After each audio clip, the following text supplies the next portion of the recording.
My name is Robert Miller. I am 42 years old, and for the past 10 years, I have lived in a quiet brick bungalow on the south side of Chicago. My wife Angela and I picked this place because we believed it would be a good place to raise our son, Marcus. It was not fancy, but it was ours.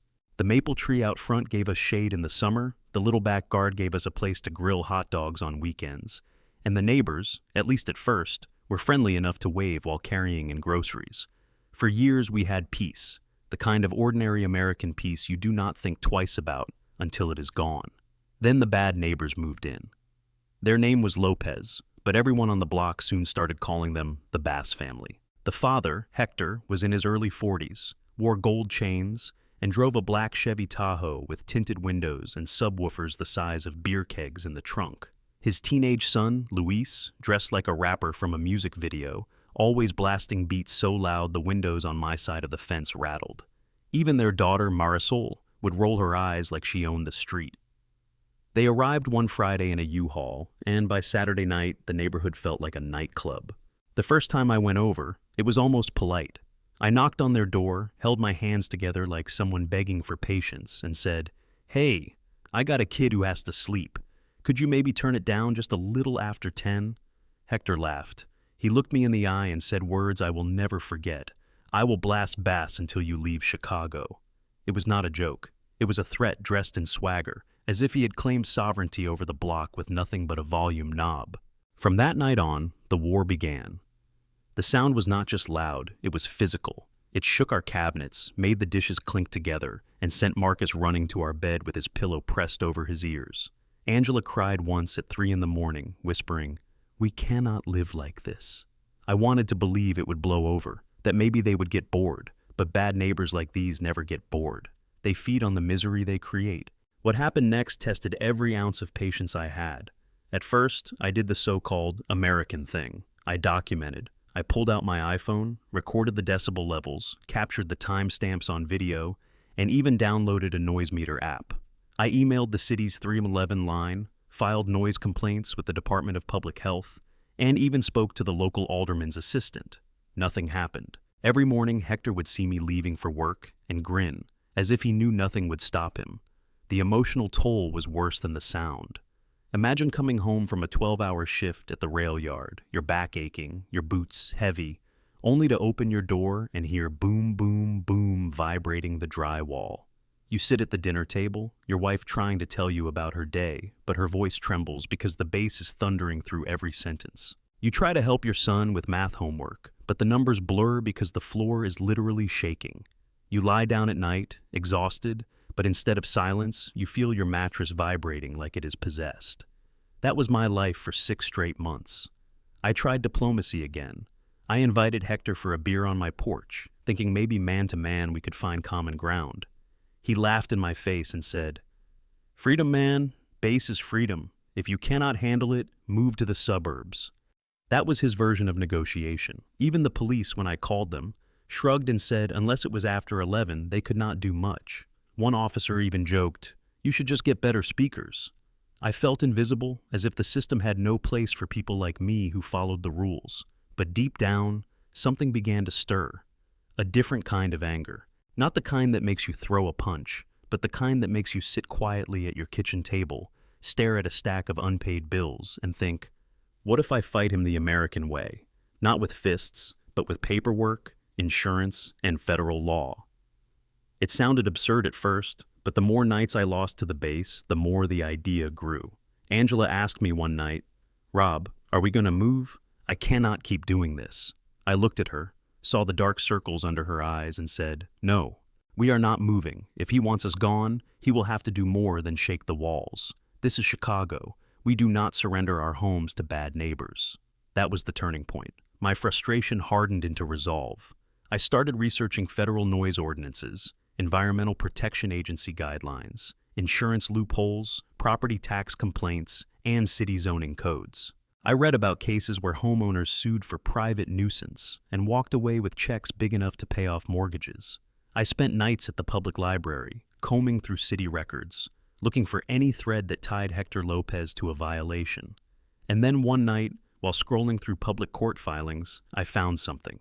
Hector had 2 outstanding tickets for illegal modifications on his Tahoe, unpaid fines sitting like ticking bombs. That was when I realized this was not just about noise anymore. This was about exposing the entire web of violations, debts, and fraud that my bad neighbors were hiding under the surface. The base was just the mask. The real story was the rot underneath. I leaned back in my chair, cracked my knuckles, and whispered to myself, "You want a war? Fine. But in America, wars are won with forms, fines, and federal stamps." And that is how the revenge truly began. Sleep deprivation does something to your brain that no amount of coffee can fix. After months of living with the Lopez family's bass shaking through our drywall, I started to feel like a prisoner in my own house. My wife Angela would whisper that maybe we should just put the house on the market, but I refused. I had worked 20 years at the rail yard to afford that down payment, and I was not going to let bad neighbors bully me out of Chicago. Still, I could not deny the toll it was taking. Marcus, my son, began carrying noise-canceling headphones to bed, clutching them like a teddy bear. His grades slipped, and his teacher emailed saying he seemed distracted in class. Angela cried more than once in the bathroom, thinking I could not hear her over the bass, but of course I did. The house vibrated with sadness as much as with music. At work, my coworkers started joking that I looked like a ghost. "Rob, you hit the clubs last night?" They would laugh when they saw the bags under my eyes. I would fake a smile, but inside I was simmering. There is a special kind of humiliation when people think you are weak, and that is exactly what Hector Lopez wanted. He would lean against his Tahoe in the morning, gold chain glinting in the sun, smirk plastered on his face, and call out, "Sleep well, neighbor." His son Luis would laugh, beatboxing the bass line that had kept me awake until dawn. What hurt most was the betrayal of the city itself. I was a taxpayer, a registered voter, a man who did everything by the book. Yet, when I filed complaints, when I called the police, it was always the same. Nothing. Once an officer shrugged and said, "We have bigger problems than loud music." Bigger problems maybe, but not to me. To me, it was the only problem that mattered.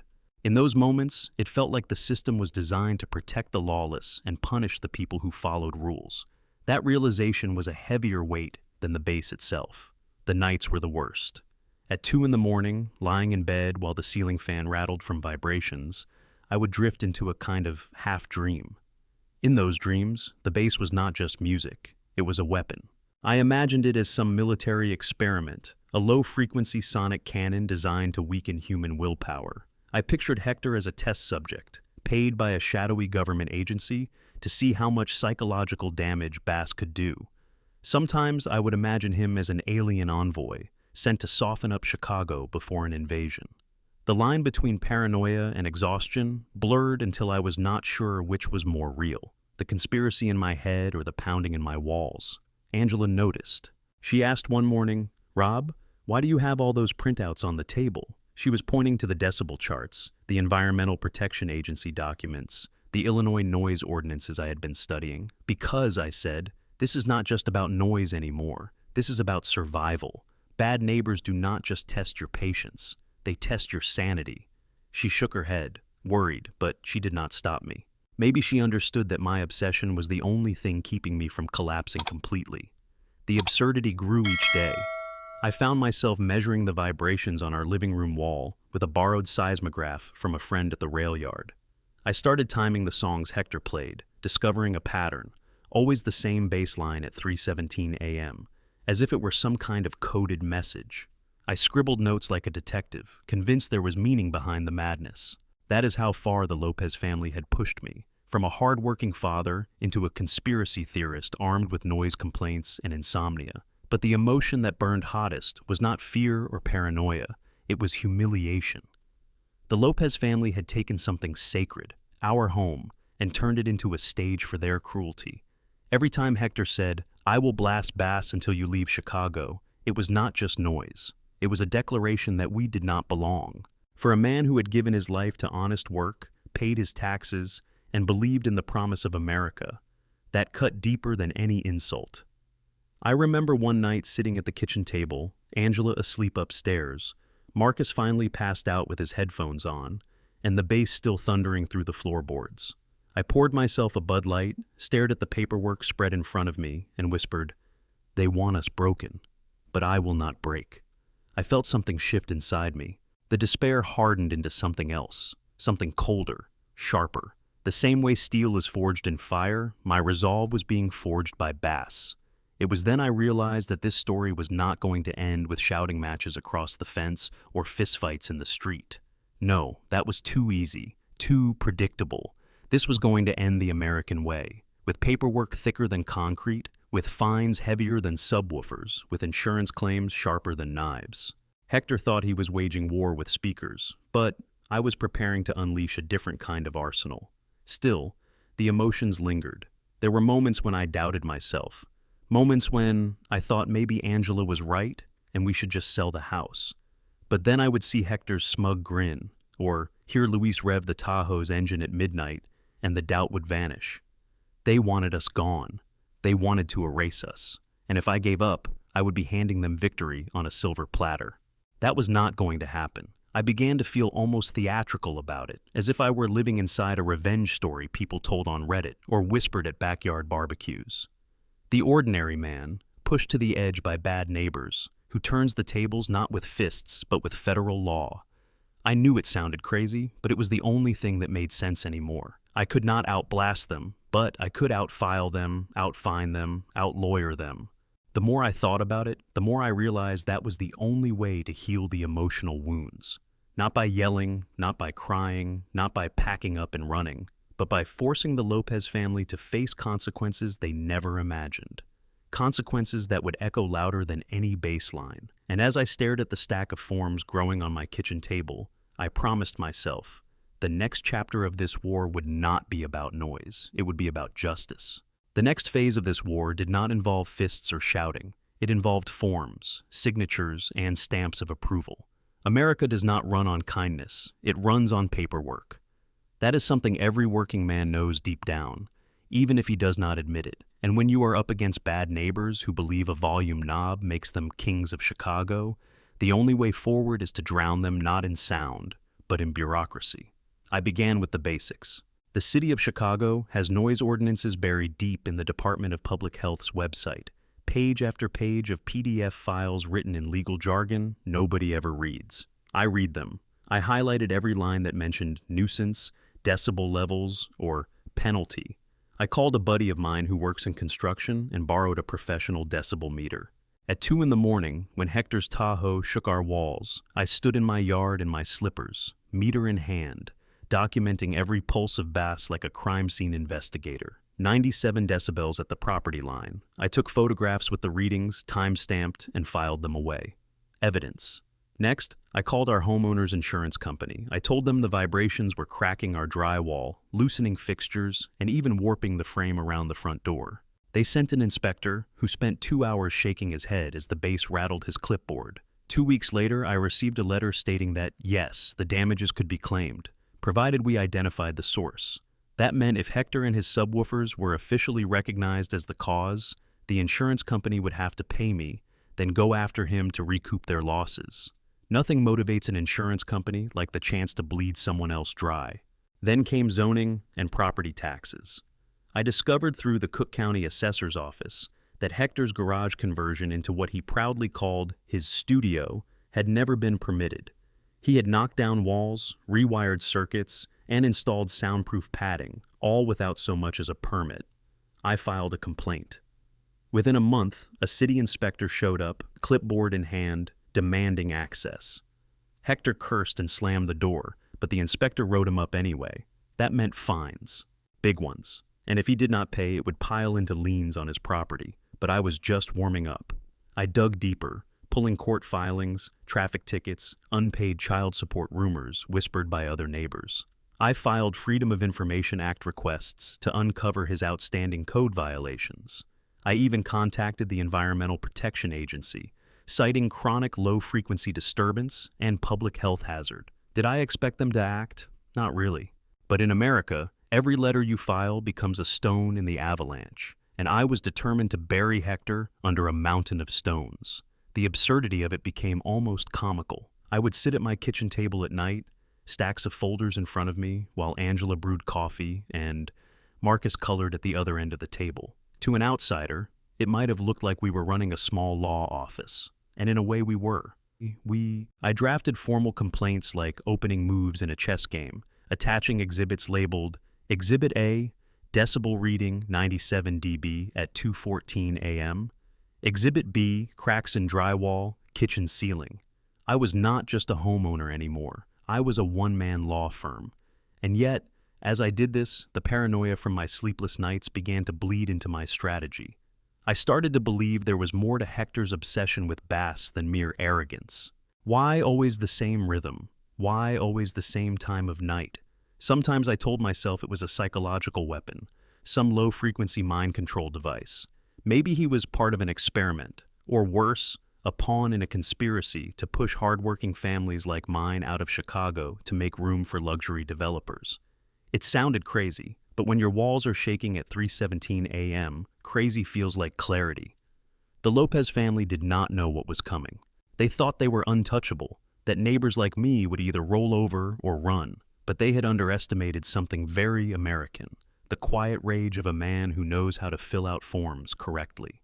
The first domino fell when the insurance company sent Hector a letter demanding compensation for damages. He stormed across the lawn, waving it in my face, shouting, "You think this scares me?" I smiled calmly and said, "That is just the beginning." The second domino was the city inspector's citation for his illegal garage studio. The fines were hefty, and worse, it triggered a reevaluation of his property taxes. Suddenly his little empire was costing him money instead of feeding his ego. But the real blow came from the Department of Motor Vehicles. My FOIA digging uncovered that Hector's Tahoe had 2 unpaid modification tickets. The city impounded his SUV one morning, towing it right out of his driveway while the whole block watched. Without his rolling sound machine, Hector looked like a lion without teeth. Still, the bass did not stop. Luis had backup speakers, and Hector was too stubborn to surrender. That is when I filed for a private nuisance lawsuit in Cook County Court. The summons was delivered to his door by a sheriff's deputy, and for the first time, I saw real fear in his eyes. He was not afraid of me, but of the system that I had turned against him. Angela asked me one night, "Rob, do you think this is going too far?" I looked at her and said, "Too far is when your child cannot sleep, when your home is not safe, when your life is hijacked by bad neighbors. This is not too far. This is justice." The battle had become bigger than me. Other neighbors started approaching me, telling me about their own sleepless nights, their cracked windows, their missed work shifts. One even called me a hero. I laughed at the idea, but secretly I felt it too. I was no longer just fighting for my family, I was fighting for the entire block. Every American war has its turning point, and mine came when a federal envelope arrived in my mailbox. The Environmental Protection Agency had actually responded. They were not sending agents with hazmat suits, but they had flagged Hector for potential environmental disturbance. That meant more inspections, more fines, more trouble. It was absurd, but it was real. The Lopez family had declared war with Bass. I was responding with bureaucracy, finance, insurance, and law. And in America, those weapons cut deeper than any sound system. By the time spring rolled around, my kitchen table looked less like a home and more like a command center. Folders stacked high, forms ready to file, legal pads filled with notes. I no longer felt helpless. I felt powerful. For the first time in months, I believed we could win. And yet, as I stared at the growing pile of evidence, I wondered, was I still fighting a neighbor, or was I fighting something larger, some symbol of chaos that had invaded my quiet life? Either way, I was not stopping. The war had just begun. The spring sun rose over Chicago, and for the first time in months, I felt the season had shifted in my favor. By then, the Lopez family's house was less of a home and more of a pressure cooker. Notices were plastered on their door like wallpaper, orange stickers from the city, white envelopes from the county, yellow slips from the Department of Revenue. The Tahoe had been gone for weeks, sitting in a city impound lot where its subwoofers were now no louder than bricks. Hector still swaggered around, but his voice had changed. His threats were brittle, like glass ready to crack. Then came the day the police showed up. Not because of a fight, not because of noise, but because the paperwork had finally caught up with him. A patrol car rolled onto our street one Friday morning while I was sipping coffee on the porch. 2 officers stepped out, one holding a folder thick enough to choke a printer. They knocked on Hector's door. For a long minute, nothing happened. just the faint sound of bass leaking from inside. Then the door opened, and Hector's smirk melted. The officers told him he was being cited not only for repeated noise violations, but also for unpaid fines, zoning infractions, and even outstanding tax penalties. One officer read the list aloud, each line another nail in the coffin. Hector tried to argue, shouting about freedom, about how the government had no right to take his music. But the law is deaf to bass. They handed him the papers, explained the fines, and warned that failure to comply could result in liens or even foreclosure. His face turned gray as concrete. The neighborhood gathered, subtle at first. Curtains twitched, kids on bikes circled closer, and soon a small crowd had formed on the sidewalk. No one said anything, but their silence was its own kind of verdict. For months they had endured the Lopez family's tyranny. Now they were watching justice, slow and bureaucratic, arrive in the form of printed pages and police signatures. Angela stepped onto the porch beside me. She whispered, "Rob, you did this." I shook my head, not out of humility, but because it felt bigger than me. It felt like every sleepless night, every tear, every crack in the drywall had conspired to summon this moment. The base had declared war, and the law had answered, but it was not over, not yet. Hector was stubborn, and bad neighbors rarely surrender gracefully. He continued blasting music, though weaker now, his equipment half broken, his resources drained. Yet in his desperation, he began spouting bizarre defenses. He told one inspector that his base was protected under the First Amendment. Another time, he shouted at me across the fence, claiming the government had planted the fines as part of a conspiracy to silence his frequencies. He even said the FBI had once approached him to test mind control beats.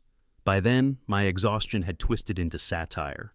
I started to imagine Hector as the star of his own delusional documentary, the man who believed his subwoofers controlled Chicago. Sometimes I wondered if he half believed it himself. The bass had become more than noise to him. It was his identity, his rebellion, his religion, and the bureaucracy I unleashed was tearing it down, brick by brick. The climax came in early June, when the Environmental Protection Agency's regional office finally sent a team. 2 men in polo shirts with clipboards and decibel meters arrived in an unmarked sedan. They set up equipment in my yard, nodding gravely as the Lopez house pulsed with sound. Within minutes, they had readings well above federal thresholds. One of them muttered, "We can classify this as environmental disturbance." Hearing those words felt surreal. I had taken a neighborhood nuisance and turned it into a federal case file. When the EPA notice arrived at Hector's door, it was the coup de grace. Finis stacked on fine, insurance claims turning against him. Property taxes adjusted upward, and now the federal government treating his beloved bass like toxic waste. He went pale as he read the letter, then slammed the door so hard the frame cracked. That night, the Lopez house went dark. No bass, no lights, just silence. The quiet was so sudden it felt eerie. I lay in bed, wide awake, waiting for the familiar thump that never came. Instead, I heard crickets for the first time in months, and I almost cried from relief. But the neighborhood did not let it end quietly. A week later, a block meeting formed on Mrs. Green's lawn. People shook my hand, thanked me, even offered to chip in for legal fees. One neighbor said, "Rob, you showed us bad neighbors do not win, not here." I smiled, though inside I wondered if I had really won, or if I had just transformed into a bureaucratic warrior nobody ever dreams of becoming. Angela asked me, "Do you feel better now?" I thought about it. I had peace, yes. I had silence. But what I really had was something more complicated. The knowledge that I had unleashed a machine bigger than me. Once you start down the road of insurance, federal law, and tax penalties, you realize you are just a cog turning in a massive wheel. I had aimed it at Hector, but for a moment I glimpsed its power. It was exhilarating and terrifying at the same time. As weeks passed, rumors spread. Some said the Lopez family was preparing to move. Others claimed Hector was plotting revenge. I did not know, and frankly, I did not care. The important part was that the bass had stopped. My house no longer shook. My son could sleep. My wife could smile again. And yet, late at night, I sometimes stared at the silent Lopez house and imagined strange things. What if Hector had been right about the frequencies? What if the bass really had been more than music? What if it had been a signal, a weapon, a portal to something larger? Without the pounding rhythm, the street felt emptier, almost hollow. I caught myself missing the battle, missing the adrenaline of paperwork warfare. That was when I realized the final lesson was not about noise at all. It was about power, who wields it, who resists it, and how it changes you in the process. I had fought for peace, but in doing so, I had become someone else. Someone who believed that forms and fines could be sharper than blades. The Lopez family had declared, "I will blast Bass until you leave Chicago." The next day, police came to their house. And I knew then that sometimes, revenge does not arrive in the form of a dramatic showdown. Sometimes it arrives quietly, stamped and signed, in the hands of an officer carrying a folder too thick to ignore. When the Lopez house finally went up for sale, a crooked "for sale by owner" sign leaning in the front yard, I stood on my porch and felt something I had not felt in a long time. Silence. Real silence. No subwoofers, no rattling glass, no threats disguised as bass lines. Just the hum of cicadas and the occasional whoosh of a car passing down 79th Street. It was almost unsettling, like a body that had grown used to pain suddenly not knowing what to do when it stopped hurting. Angela leaned against the porch railing beside me. "You won," she said softly. But it did not feel like winning, not in the way I had imagined during those sleepless nights. There were no fireworks, no triumphant speeches, just the heavy weight of paperwork and the memory of months spent drowning in Bass. In truth, what I felt most was exhaustion. I had spent nearly a year waging war with forms, fines, inspectors, and lawyers. I had filed noise complaints, triggered insurance claims, exposed zoning violations, and even dragged the Environmental Protection Agency into our block. Hector had thought he could chase me out of Chicago with a speaker system, but instead, the full force of American bureaucracy had landed on his doorstep. It was poetic in a way, but poetry can be cold comfort when all you wanted was a quiet night's sleep.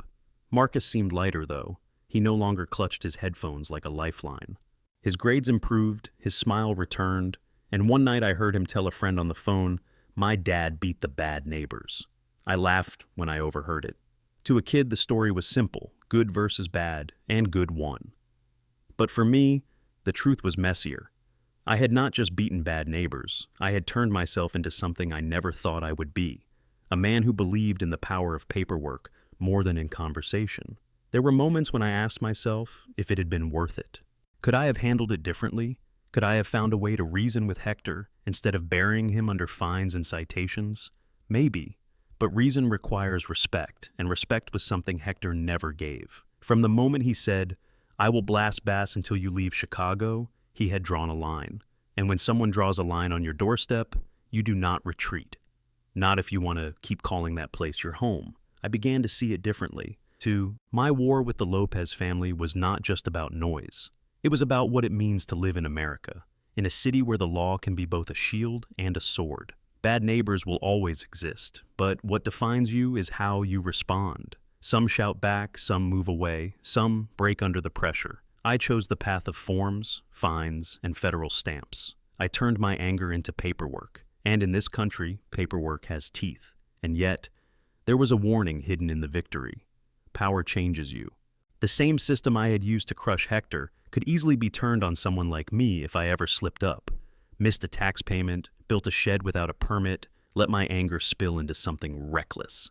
I had seen how relentless the machine could be once it was set in motion. That was the real lesson. In America, peace is not just about silence.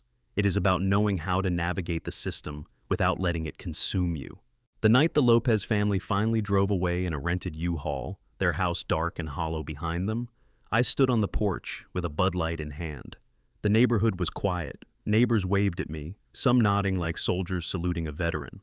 I felt a strange mix of pride and melancholy. Pride because I had defended my family, my home, and my block. Melancholy because I knew the fight had changed me forever.